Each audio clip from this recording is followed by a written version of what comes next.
Hey guys, I'm Chandra and I identify as being white.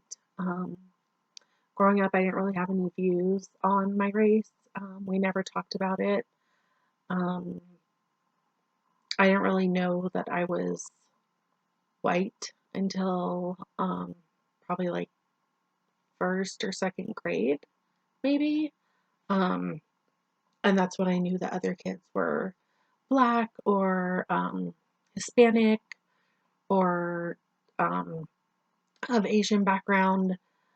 Um, Even we were really good friends with a family from Vietnam, and we still never talked about it either. So I didn't really notice any differences when I was little.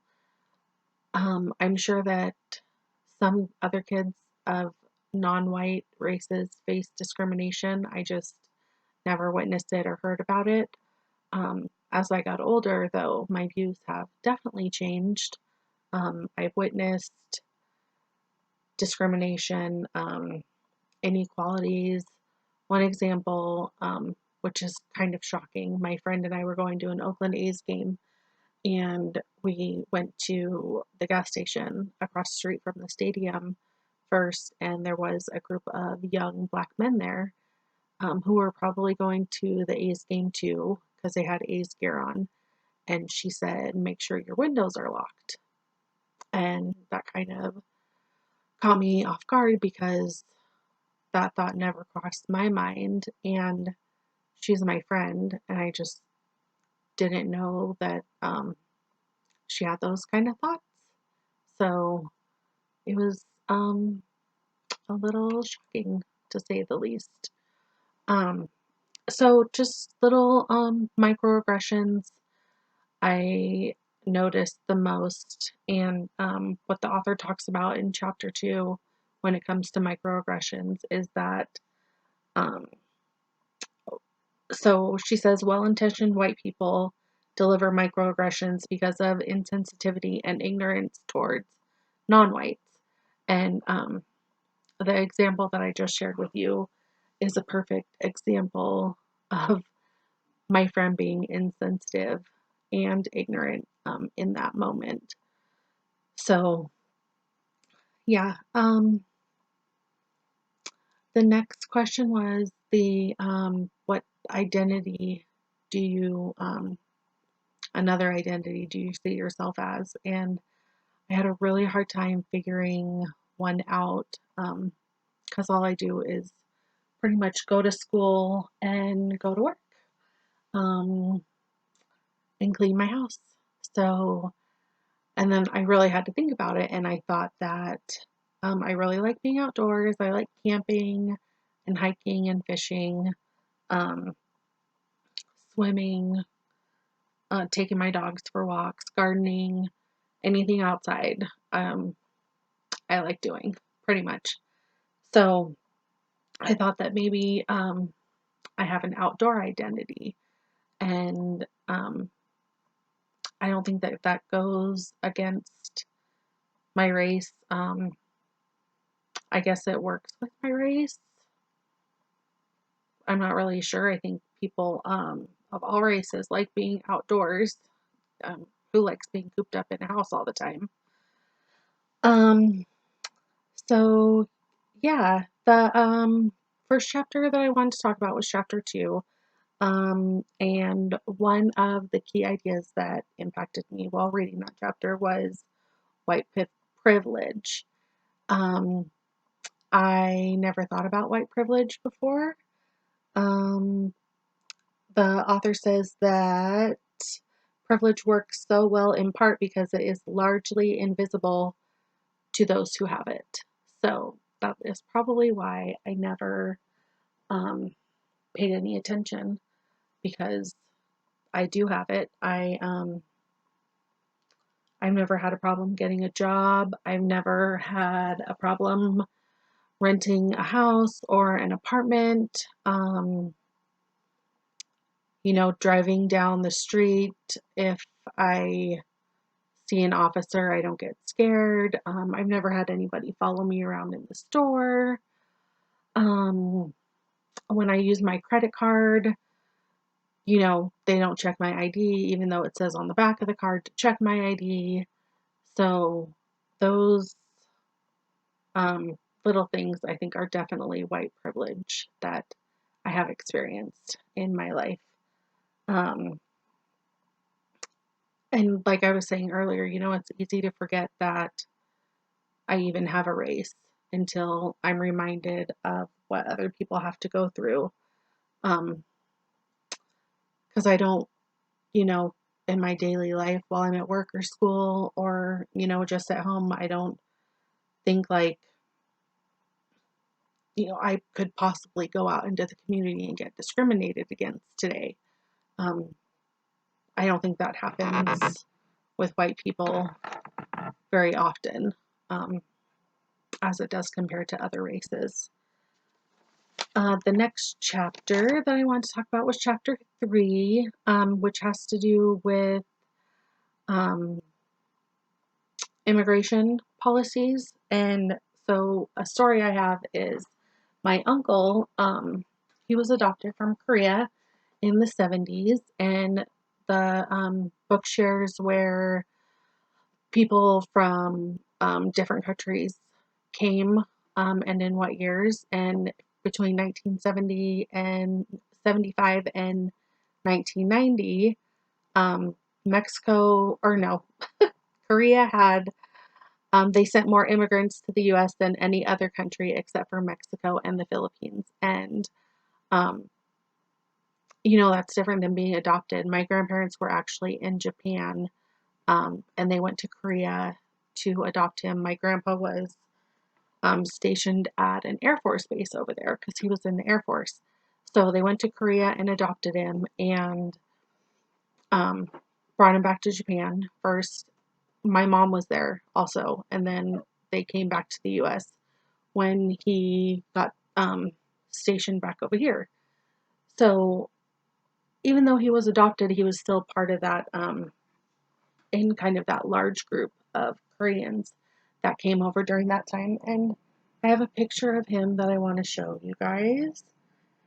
He's getting older now, so he has gray hair, but this is us going to an A's game. You can see that. Oh, it's kind of bad. That's so bad. Anyways, he's right there. We're going, actually not an A's game, a 49ers game. Um, anyways, he is also on the autism spectrum. Um, and he has a hard time explaining himself sometimes, especially when he's upset. And so my grandma and I were talking one day, and she thought that it would probably be a good idea for him to carry his naturalization papers around in case he ever got questioned. Um, and as we were thinking about that, be, we thought that it would be kind of scary if he ever got questioned because he could get really upset, he could get really stressed out. Um, they might not understand what he's saying. Um, if they try to detain him, he might be combative a little bit. Um, it was just a really scary situation to think about. So we are just taking all the necessary precautions to make sure that that doesn't happen. So when I was reading chapter 3, that's what kept going through my mind. The next chapter was chapter 7, um, and it talks about the income inequalities, the wage gaps, and the pay gaps between races and genders. And so the first thing that caught my eye was the part where it talks about the unequal pay between men and women of all races. Like the men in every race that the book talks about make more than the women in that same group. So I thought that that is a big issue that the US needs to work on, um, and figure out how we can change that because I think it's very unacceptable to get paid less just based on your race or gender. Also, when I was reading about affirmative action, I thought that that is a really important policy to have. And although it could make the workplace more diverse, um, I kept wondering if it included equal pay for the same job with the people that have the same background, the same education, the same experience. So even though there's a more diverse workplace, are they getting paid the same for the same work? Um, and then the last chapter was chapter 9, um, which talks about mass incarceration. This is something that I am kind of very interested in. It doesn't affect me personally. I don't know anybody in jail, but I got offered a new position as a lead ECAP teacher at the Airway Heights Prison starting in the fall. And so when I was reading this chapter, I was thinking about all the kids that I would be working with and how their parents, well, their dads would be in there, and how that affects the children. And what the author talks about in this chapter when it comes to the children being affected is um, their health, their social emotional health, as well as their physical health. Because she talks about when a parent gets incarcerated, they, like, especially if it's the father, then he could be a source of income. And so when that source of income gets taken away, then, the children suffer. So they could suffer with illnesses. They could have mental health issues like depression and anxiety, and they could become more aggressive. Um, and then the parent that stays home with the kids is also under more stress because he or she has to do all this stuff on their own now. So those are the kind of things that I want to learn more about, especially since I'll be working there next year. Um, so back to my outdoor identity. Yeah, what was the question? It says, how do I believe others reinforce or challenge my various identities? So my friends and family like to do all the same outdoor activities that I do. We go camping together, we go hiking together. Every once in a while, there'll be an acquaintance, a friend of a friend who's like, oh, I hate camping, like bugs are gross. I don't want to sleep outside, that kind of thing. And, it is what it is. Like, there's some things I don't like doing, and that's fine. So, and when somebody says something like that, I'm just said, if you don't like it, that's okay. You don't have to go. Um, so yeah, that's about it. Take care, everyone. Happy holidays.